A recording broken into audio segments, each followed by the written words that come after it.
Hola, fa un parell de setmanes vaig començar a llegir un llibre que comença amb la següent dedicatòria de la seva autora.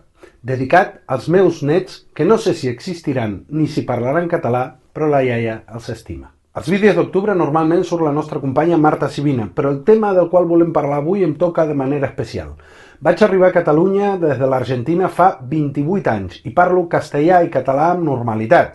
És veritat que les S sonores em resisteixen, però vaig fent. La qüestió, però, és que jo sé que quan em mori, encara que això passi d'aquí molts i molts anys, la meva llengua materna, el castellà, seguirà sent parlada per centenars de milions de persones. En canvi, hi ha la possibilitat real que el català hagi desaparegut. I començo a pensar que si el català acaba desapareixent, serà culpa també dels que teniu el català com a llengua materna.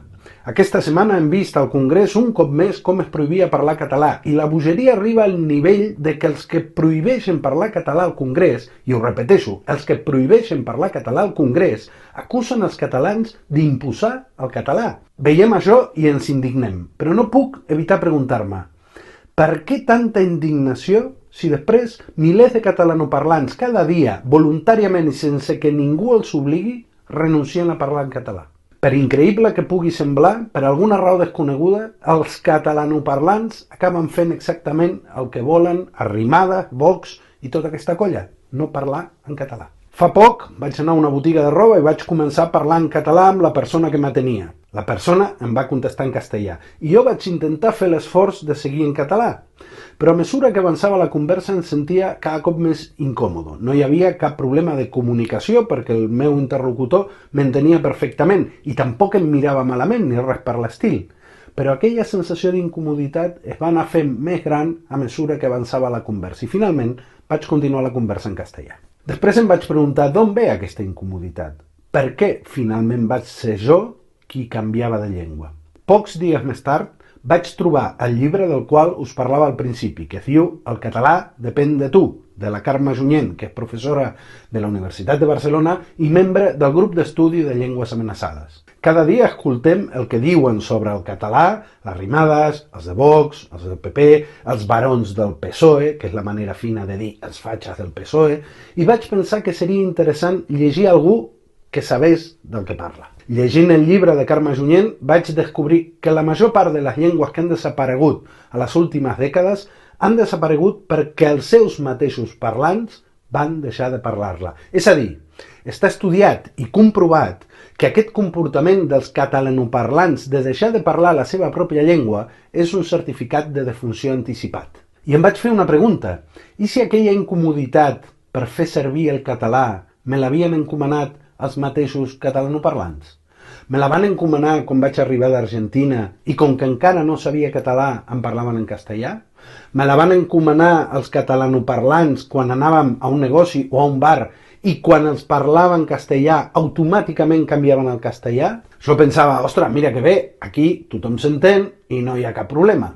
Però després de prop de 30 anys a Catalunya i veient coses com les que vam veure ahir al Congrés, em pregunto, de veritat no hi ha cap problema? Si tots els estudis diuen que el 95% de la gent que viu a Catalunya entén el català, per què els mateixos catalans decideixen no parlar català? Com és que els catalanoparlants tenen tan assumits que són ells els que han de canviar de llengua? Per què han assumit que parlar la seva llengua és una mena de mala educació i que la bona educació és canviar al castellà? Jo mateix alguna vegada he pensat, amb tots els problemes que hi ha al món, què importa si ja ens entenem?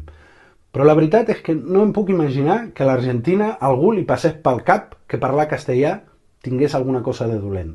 Doncs a Catalunya passa exactament això, i no puc evitar seguir amb les preguntes.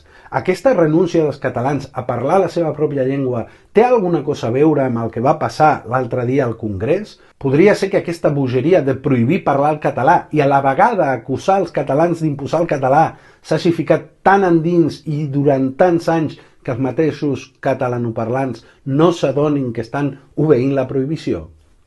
Podria ser que aquesta incomoditat neixi de la por de que algú pensi que per insistir en parlar en català s'és una mena de supremacista, un intolerant o un nazi. Al llarg dels meus gairebé 30 anys a Catalunya he sentit aquestes acusacions constantment a les televisions, als diaris, a les revistes. Podria ser que els catalanoparlants s'ho hagin acabat creient? A més, Si els seus mateixos representants al Congrés dels Diputats acaten la prohibició, per què el carrer hauria de ser diferent? La meva llengua materna és el castellà. Amb la meva mare, el meu pare, amb els meus germans parlo castellà i ho seguiré fent la resta de la meva vida. I parlant de la meva mare, ella també porta gairebé 30 anys a Catalunya i per alguna raó li costa molt parlar en català i gairebé sempre parla en castellà. Però si un dia la trobéssiu i parléssiu en català amb ella, us entendria perfectament. I no només això, ella no es molestarà en absolut perquè li parleu en català, al contrari, ho agrairà. Però llavors, per què els catalanoparlants seguiu canviant de llengua? Potser és per la por que no tothom sigui com la meva mare i que hi hagi algú que s'enfadi perquè li parleu català? I si fos així, si alguna persona s'enfada perquè li parlen en català a Catalunya, qui té el problema? Quan vaig començar a llegir el llibre de la Carme Junyent, em va passar això que de vegades passa amb la poesia, aquella sensació de, ostres, això ho havia intuït però mai havia sabut trobar les paraules. El llibre obliga a fer-se moltes preguntes i és molt interessant, però mentre llegia pensava, qui de veritat hauria de llegir aquest llibre són les persones que tenen el català com a llengua materna.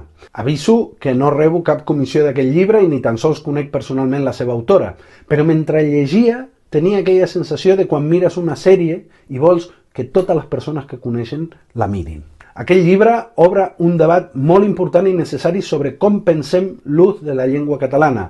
La meva llengua materna no està en risc, però la vostra sí. I encara que no sigui la meva llengua materna, si quan em toqui morir, d'aquí molts anys espero, el català ha desaparegut, em sabrà tan greu com si fos la meva llengua la que ha desaparegut. Perquè una llengua és cultura, són segles de valors transmesos, de diàlegs que han enfortit una manera de veure el món. Crec que tot plegat és massa important com per deixar-ho en mans de 4 indocumentats o de creure que és una batalleta més al Congrés. Val la pena pensar-hi perquè, com diu el llibre de la Carme Junyent, el català depèn de tu.